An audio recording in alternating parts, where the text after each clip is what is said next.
जय श्री राम मित्रों, आशा करता हूँ कि आप लोग बहुत अच्छे और स्वस्थ होंगे। आखिरकार एक ब्राह्मण ने भगवान विष्णु के छाती पे लात क्यों मारी? इसका क्या कारण रहा होगा और क्या रहस्य है? कोई ना कोई तो ऐसी घटना घटित हुई होगी कि एक ब्राह्मण ने भगवान विष्णु के छाती पर लात मार दी और भगवान विष्णु ने एक सहनशीलता का भाव दिखाया उस ब्राह्मण को। आज उस रहस्य से पर्दा उठेगा कि आखिरकार भगवान विष्णु के छाती पर ब्राह्मण ने लात क्यों मारी। आज आपको पूरी जानकारी इस वीडियो के माध्यम से मिलेगी। तो आइए चलते हैं वीडियो की तरफ। वीडियो अच्छा लगे तो चैनल को सब्सक्राइब कर देना, लाइक कर देना, शेयर कर देना और कमेंट बॉक्स में हर हर महादेव अवश्य लिख देना। आइए चलते हैं वीडियो की तरफ। जय श्री राम। भगवान विष्णु की छाती पर लात मारने का प्रसंग पौराणिक कथाओं और शास्त्रों में उल्लेखित है। यह कथा हमें भगवान विष्णु की क्षमाशील और विनम्र स्वभाव के साथ साथ एक ब्राह्मण के अहंकार, उसके परिणामों के बारे में सिखाती है। इस प्रसंग का उल्लेख विशेष रूप से विष्णु पुराण और अन्य ग्रंथों में मिलता है। इस कथा के अनुसार भृगु ऋषि एक महान ब्राह्मण थे और सप्त ऋषियों में एक थे। वह अपने तपस्या और ज्ञान धार्मिकता के लिए विख्यात थे।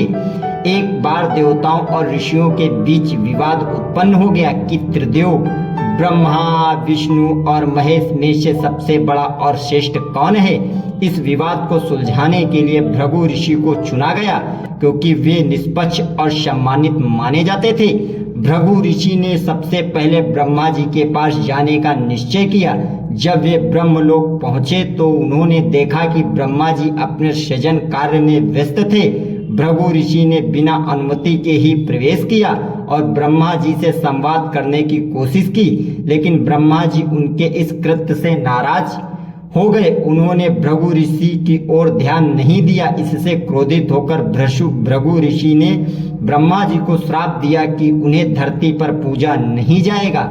इसके बाद भृगु ऋषि शिवलोक पहुंचे। शिव जी उस समय पार्वती जी के साथ नृत्य कर रहे थे। भृगु ऋषि के आने पर शिव जी ने उन्हें तुरंत नहीं पहचाना और उनके अभिवादन का तुरंत उत्तर नहीं दिया।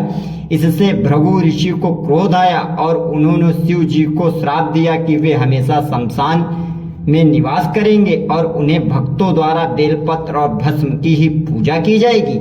अंत में भृगु ऋषि वैकुंठ धाम पहुंचे, जहां भगवान विष्णु लक्ष्मी जी के साथ शयन कर रहे थे। भृगु ऋषि को लगा कि विष्णु जी भी अन्य देवताओं की तरह उनके आगमन पर तुरंत प्रतिक्रिया नहीं देंगे, इसलिए उन्होंने भगवान विष्णु की छाती पर पैर से प्रहार किया। जैसे ही उन्होंने ऐसा किया, भगवान विष्णु तुरंत जाग गए और अत्यंत विनम्रता से ऋषि का पैर पकड़ लिया। उन्होंने बड़ी शांति और धैर्य के साथ ऋषि से पूछा, ऋषिवर, आपके पैर में चोट तो नहीं लगी? मेरी छाती तो कठोर है, कहीं आपको तो चोट न लग गई हो? भगवान विष्णु की इस विनम्रता और सहनशीलता को देखकर भृगु ऋषि को अपनी गलती का एहसास हुआ।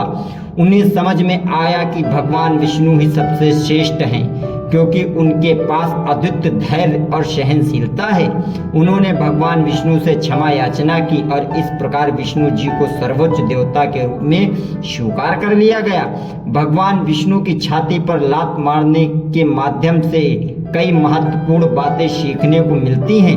सबसे पहले यह कथा भगवान विष्णु की असीम धैर्य, सहनशीलता और करुणा का उदाहरण प्रस्तुत करती है।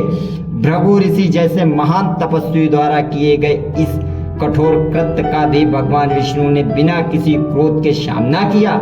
यह उनके चरित्र की महानता को दर्शाता है। इसके अलावा हमें सिखाती है कि अहंकार, अत्यधिक गर्व हमेशा विनाश का कारण बनती है। भृगु ऋषि जो एक महान ज्ञानी थे, उनके भीतर भी अहंकार का अंकुरण हो गया था। उन्होंने तीनों देवताओं की परीक्षा लेने के लिए जो मार्ग चुना वह अहंकार का प्रतीक था। हालांकि अंत में उन्हें अपनी गलती का एहसास हुआ और उन्होंने भगवान